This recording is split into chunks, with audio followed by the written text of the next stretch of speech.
دوستان عزیز سلام، وقت شما بخیر باشه. امروز در خدمتتون هستم با آموزش کار با سایت فارکس فکتوری. خب خدمتتون عرض کنم سایت فارکس فکتوری همونطور که میدونید سایتی هست که در واقع اخبار اقتصادی در واقع داخل اون وجود داره. اخباری مربوط به در واقع نرخ‌های تورم، وضعیت حالا اشتغال، اوراق قرضه و حالا هر گونه نرخی که اینجا در واقع در اقتصاد کشورها وجود داره که ممکنه چارت ها رو تحت تاثیر قرار بده در این سایت در واقع وجود داره. سایتی که تقریبا میتونم بگم تمام معامله‌گران، چه حالا معامله‌گرانی که اسکلپ کار میکنن، تو تایم فریم های کوچیک کار میکنن، چه معامله‌گرانی که حالا در تایم فریم های بزرگ کار میکنند، باید در واقع این سایت رو به طور روزانه یا هفتگی حداقل چک بکنن. خب شروع میکنیم. ببینید همونطور که مشاهده میکنید ما زمانی که وارد سایت میشیم 6 تا تب این بالا وجود داره که من به طور خلاصه این تب ها رو به شما توضیح میدم، اما قسمت اصلی که ما با اون کار خواهیم داشت بخش کلندر هست یا تقویم اقتصادی. خب قسمت اول قسمت فرومز هستش که داخل این در واقع به قولی میشه گفت، حالا ترجمه فارسیش میشه انجمن، یک سری افرادی مثل من و شما که معامله‌گر هستن میان اینجا نظرات شخصیشون رو در واقع به اشتراک میذارن. حالا در رابطه با شرایط اقتصادی، در رابطه با یک حالا شاخص خاصیه، یک کالای خاصیه. برای مثال ببینید یک شخصی اینجا حالا با این اسم 13 دقیقه پیش در رابطه با گلد یک نظری داده، گفته که یک رزیستنسی هست، یک ناحیه مقاومتی در این در واقع محدوده هستش. و حالا اشخاص دیگر روی شاخص ها، مثلا روی جی بی پی یو اس دی، حالا یک شخصی به این اسم نظری گذاشته. پس این از بخش انجمنش. بخش بعدی که مشاهده میکنید زده تریدز. اینجا حجم معاملات، حالا یک سری افرادی که تو سایت فارکس فکتوری در واقع دارن معامله میکنن، حالا حجم هاشون بالاست، یا اینکه در واقع اینجا معامله گرانی که لیدر بورد هستن، برترین معامله گران که در واقع اکانت هاشون رو تونستن رشد های خوبی بدن، اینجا منتشر شده. برای مثال ما الان در ماه نوامبر هستیم و اینجا ریترن ماه نوامبر این افراد رو زده که مثلا یک شخصی به اسم آی سی ریک 370% تونسته حسابش رو رشد بده، و یک شخصی به اسم ایرانیان تریدر 182% در واقع تونسته رشد بده. حالا اسم شخصش هم داده علیرضا، و حالا اشخاص ایرانی هم کم نیستن اینجا. و یا اینجا لحاظ حجم، خب ببینید مثلا یک کسی یک همچین حجمی روی طلا در واقع باز کرده و حجم‌های بالا رو اینجا میتونید مشاهده کنید که توسط چه کسانی عمدتاً در واقع معامله میشه. قسمتی داریم به اسم نیوز. در قسمت نیوز اخبار، حالا latest stories، hottest stories، اینجا اخبار بیشتر حالا اقتصادی، سیاسی، اخبار انتخاباتی و حالا هر گونه اخباری که روی اقتصاد کشورها میتونه تأثیر بذاره. مثلا بحث جنگ، بحث حالا پایان جنگ، بحث ریاست جمهوری، هر چی هست شما اینجا میتونید مشاهده کنید. و قسمت کلندر رو از روش عبور میکنیم چون نهایتا میخوایم برگردیم به اون قسمت. در قسمت مارکت شما میتونید اینجا انتخاب کنید، حالا سرچ میکنید که اون چیزی که میخواید. مثلا الان گذاشتیم روی دی ایکس وای، شاخص دلار هست که به طور لایو الان گفته عددشو. بعد اینجا حالا یک سری کندل هایی، یک سری چارت های مینیتور در واقع اینجا هست، گفته که مثلا تو یک ساعت گذشته 0.02% افت داشته شاخص دلار. اینجا یک چارت خیلی ساده ای برای این شاخص مطرح شده، اخبار مربوط به شاخص دلار، اخباری که تاثیرگذار خواهد بود روی حالا این چیزی که اینجا انتخاب شده در واقع اینجا منتشر میشه. اخباری که خواهیم داشت برای دلار، مثلا گفته 2 دسامبر PMI داریم که پیش بینیش اینقدر بوده و ممکنه روی این DXY تاثیر بذاره. اینم از بحث مارکت. در قسمت تب در واقع بروکرز که متاسفانه ما ایرانی ها بن هستیم و دسترسی نداریم به این بروکرها، ما رو قبول نمی کنن. اینجا بروکرهای مطرح دنیا تقریبا 20 تا از بروکرها اینجا آورده شده که مثلا بروکری مثل اوهاندا خب به هر حال معروف هستش و ویتی مارکت، مثلا آیرون افیکس، اینا بروکرهای به نام هستن در دنیا که متاسفانه هیچ کدوم با ایرانیا کار نمیکنن. اومده مقایسه کرده، مثلا گفته که اسپرداشون انقدر روی یورو یو اس انقدر رو فلان انقدر، گفته روی این پلتفرما ساپورت میکنن، لورجای این شکلی میدن، سالهای تأسیسشونه، رگولیشن هاشون اینا هست، تاییدی هاشون و مشخصات این چنینی برای عزیزانی که حالا خارج از ایران هستن میخوان مقایسه کنن و ببینن که به چه شکل هست. خب برمیگردیم به قسمت کلندر که ما با این قسمت سر و کار خواهیم داشت. ببینید در این قسمت اول از همه من چیزی که به شما پیشنهاد میدم اینه که این قسمت بالا یک گزینه‌ای به اسم ساینین یا ساین اپ وجود داره که شما اول از همه بهتره یک حساب بسازید. حالا من چون حساب ساختم اینجا حسابم رو بهم نشون میده. شما حساب که بسازید روی چند تا دیوایس میتونید داشته باشید این سایت رو و فیلترها رو دیگه نیاز نیست تو هر دیوایس هی تنظیم کنید، سینک هستن اینها با هم.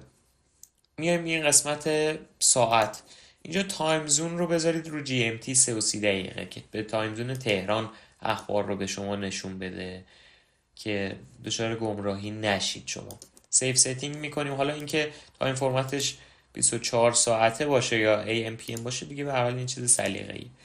خب قسمت بعدی ما میایم اینجا فیلتری داریم، آیکون فیلتر، میخوایم اخبارمون رو فیلتر کنیم. ببینید اخبار ما از لحاظ تاثیرگذاری به 4 دسته تقسیم میشن.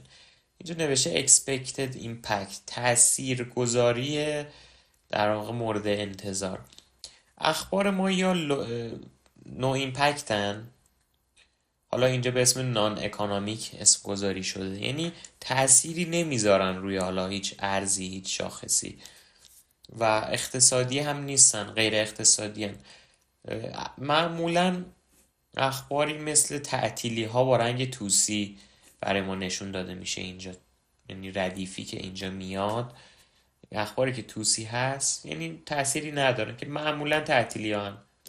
همونطور که میبینید الان اینجا امروز دقیقا روز کاری بوده، یعنی دوشنبه، امروز پنجشنبه بوده ولی کن تعطیلی بوده. خب این تعطیلی روی ارز USD تأثیری نمیذاره، صرفا حجم معاملات رو کم میکنه. بنابراین اینجا با رنگ توسی برای ما نمایش داده شده. رنگ زرد اخبار لو ایمپکت هستن، اخباری که در واقع تأثیر کمی دارن روی حالا شاخص ها، روی حالا اون چیزی که انتخاب میکنیم. و اخبار مدیوم ایمپکت اخباری هستند که تأثیر متوسطی میذارن و اخبار های ایمپکت که برای ما از همه مهمتر هستن، اخباری که تأثیر زیادی میذارن و ممکنه چارت ها رو به شدت تحت تأثیر قرار بدن. خب میریم قسمت پایین، ایونت تایپس، نوع اون ایونت، نوع اون در واقع خبر. ببینید اخبار ما بر اساس این دسته‌بندی‌ها یا اخبار مربوط به رشد و رکوده، یا اینفلیشن یعنی تورمه، یا ایمپلویمنت یعنی اشتغال زایی، یا اخبار مربوط به سنترال بانک هستن، اخبار مربوط به بانک مرکزی ها، یا باندز یا اصلا اوراق قرضه و حالا مواردی که اینجا هست مثلا اسپیچ، مثلا سخنرانی ها. شما میتونید فیلتر کنید که بگید مثلا فقط اخبار مربوط به تورم رو به من نمایش بده. اما ما چون همه رو سر و کار داریم و میخوایم بدونیم که چه اخباری در طول روز یا در طول هفته ممکنه داشته باشیم، خب تعدادش هم به هر حال چون انگشت شماره همشو من در واقع تیکش زدم.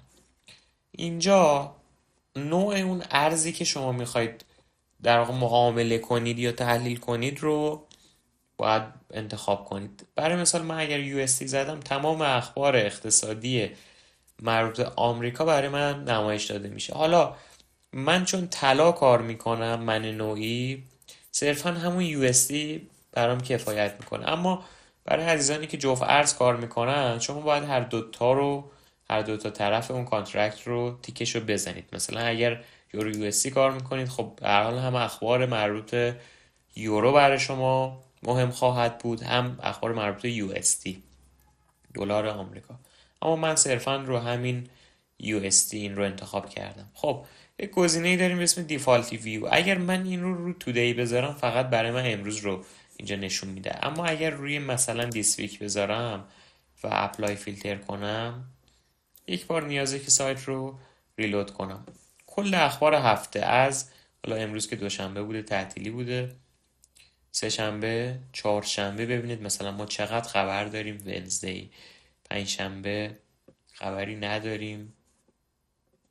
ببخشید امروز پنجشنبه بوده، من فکر میکنم گفتم دوشنبه بوده امروز. و فرایدی که فردا هست، فردا هم خبره مثلا هیچ خبری نداریم، خبر اقتصادی. و شنبه و یک شنبه هم که تعطیلی هست.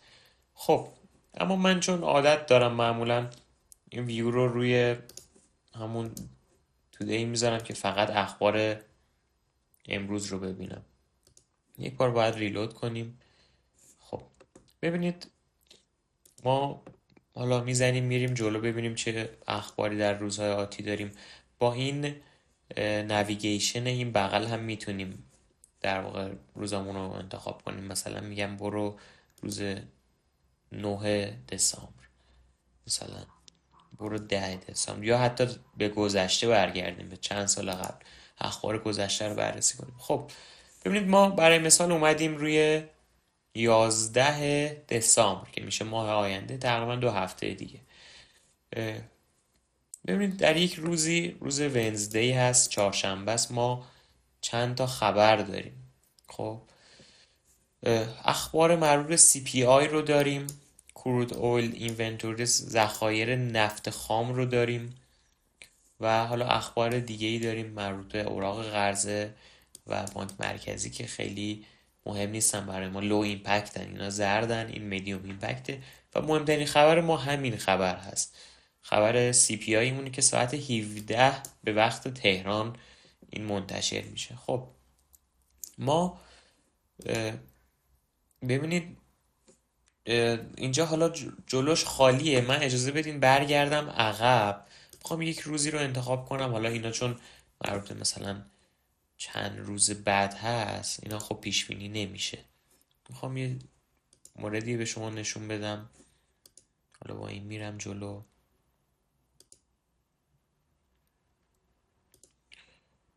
خب ببینید اومدیم 22 نوامبر فرایدی بوده، هفته پیش بوده، تقریبا 7 روز پیش بوده. PMI رو داشتیم، PMI مانوفکتورینگ یا حالا بخش تولید رو، و PMI سرویس رو، خدمات رو. PMI چی هست؟ شما برای اینکه جزئیات این رو بدونید نیازه که روی این آیکون حالا فولدر اینجا که حالا دیتیلش هست کلیک کنید. ببینید اخبار زمانی که میخواد منتشر بشه، شما یه پریویسش رو میبینید، یه فورکستش رو. پریویس یعنی چی؟ یعنی مثلا تحلیلگران یا یک سری مؤسسات اقتصادی میان این در واقع آمار رو اندازه گیری میکنن. خب گفته که PMI قبلی برای دور قبلی عددش 48 و نیم بوده، 48.5. این مؤسسات پیش بینی کردن که در واقع برای دوره جدید عدد 48 و 8 منتشر بشه. تا لحظه که این خبر رو در واقع ساعت 18 و 15 دقیقه قبلترش ما این اکچوال رو نداشتیم، یعنی جلوش خالیه. به محض اینکه منتشر میشه این عدد میاد اینجا قرار میگیره که دقیقا میبینیم که چیزی که تحلیلگرها گفتن و پیش بینی کردن مطابق چیزی بوده که در واقع اعلام شده. یا برای مثلا پی ام آی خدمات میبینیم که دوره قبلی 55 بوده، پیش بینی کرده بودن که 0.2 افزایش داشته باشه، اما میبینیم که عدد واقعی 2 رقم بالاتر از چه دوره گذشته چه حالا پیش بینی ها بوده تقریبا. و باید ببینیم که مثلا روی شاخص دلار اون ساعت و اون روز چه تأثیری گذاشته. قطعا تأثیری داشته. چرا؟ چون این اختلاف زیاده. این اختلاف، این عدد اکچوال، یعنی عددی که منتشر شده با عددی که پیش بینی شده زیاد بوده. خب میایم این فولدر رو میزنیم. بذارید من برای پی ام آی خدمات رو باز کنم. به ترتیب از بالا شروع میکنم توضیحاتش رو خدمتتون عرض میکنم. تقریبا 10 تا ردیف هست. ردیف اول گفته سورسش، گفته کجا منتشر میکنه اینا. یک مؤسسه‌ای به اسم S&P گلوبال، در واقع این مؤسسه حالا تحلیلگرهایی داره، اقتصاددانهایی داره که این رو میتونه این شاخص رو اندازه‌گیری کنه و منتشر کنه. میجرز یعنی اندازه‌گیری. گفته چی رو نشون میده؟ حالا اینجا نوشته دقیقا لول مثلا فلان شاخص در واقع اقتصادی رو اندازه میگیره و نشون میده. خب در واقع اون عدد خرید، حالا این شاخص ها رو خب خیلی ها شما نداریم در اقتصاد ایران، حالا میریم پایینتر من توضیح میدم که این چی هستش دقیقا.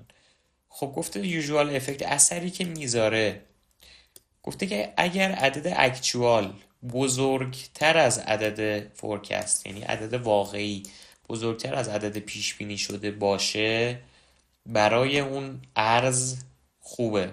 که همونطور که میبینیم ما الان پیش بینیمون 55.2 بوده، اکچوالمون 57 بوده، یعنی بالاتر بوده عدد اکچوالمون. بنابراین شما اگر برگردید و این تاریخ رو، اون روز رو و این ساعت رو ببینید، قطعا میبینید که نمودار شاخص دلار DXY یک پامپی احتمالاً کرده در اون دقیقه، در اون ثانیه های اول. خب فریکونسی گفته که به طور ماهیانه منتشر میشه around 3 weeks into the current month. گفته تقریبا هفته سوم، که همونطور که میبینید 22 نوامبر بوده، یعنی دقیقا هفته سوم نوامبر بوده منتشر شده. و گفته برای دوره آینده نکست ریلیزش 16 دسامبر خواهد بود. یک سری توضیحاتی داده. گفته که اگر این عدد مثلا بالای 50 باشه نشان دهنده انبساطه. حالا بحث سیاست انبساطی و انقباضی حالا یه بحث جدایی خواهد بود که نمیخوام خیلی الان توضیح بدم در موردش، اما منظور بست پیدا کردن حالا صنعته. اینجا منظور اینه که به هر حال خوبه. اما گفته که مثلا اگر غیر از این باشه، غیر از below indicates یعنی زیر این عدد اشاره شده باشه، مثلا نماد در واقع انقباضه.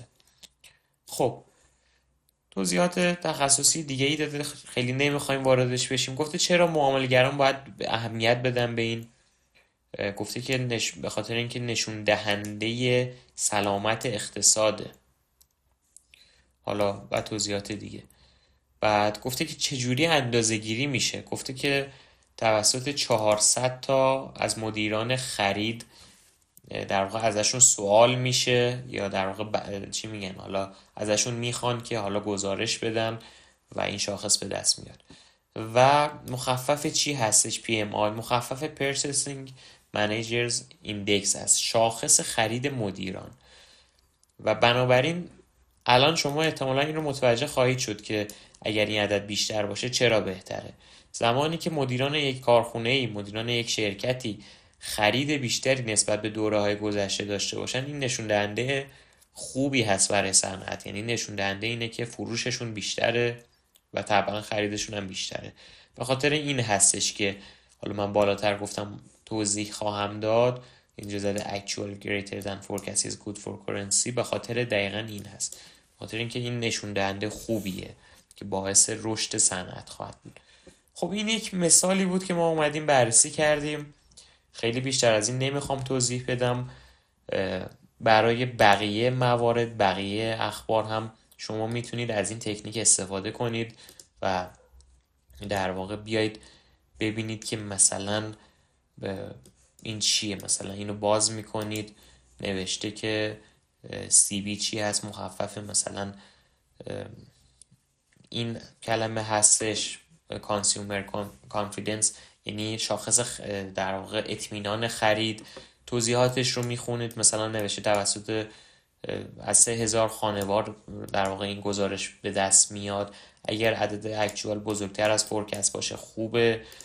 بعد حالا یک سری اخبار هم هست که شاخص نیست، مثلا اینجا ببینید FOMC میتینگ هست، یعنی یک جلسه ای در بانک مرکزی آمریکا هست، در فدرال رزرو هست که شاخصی قرار نیست اعلام بشه، صرفا یک در واقع چی میگن، یک نشستیه که اینجا گفته که مثلا نتیجه چه تاثیرهایی میتونه داشته باشه. و خدمتتون عرض کنم که از این تکنیک میتونید استفاده کنید. حتی مثلا سخنرانی های رئیس جمهورهای کشورها هم اینجا میاد، مثلا پرزیدنت بایدن اسپیکس. خب این خبریه که قابل پیش بینی نیست، یعنی نرخی قرار نیست اعلام بشه و صرفا اقتصاددانها از حالا صحبت هاشون ممکنه یک سری برداشت هایی داشته باشن، ممکنه روی شاخص ها تأثیری بذاره، اما شاخصی قرار نیست اعلام بشه که بخواد مثلا پریویس یا فورکست یا اکچوال داشته باشه. و این بود آموزش فارکس فکتوری. امیدوارم که بتونید از این تکنیک ها به خوبی استفاده کنید.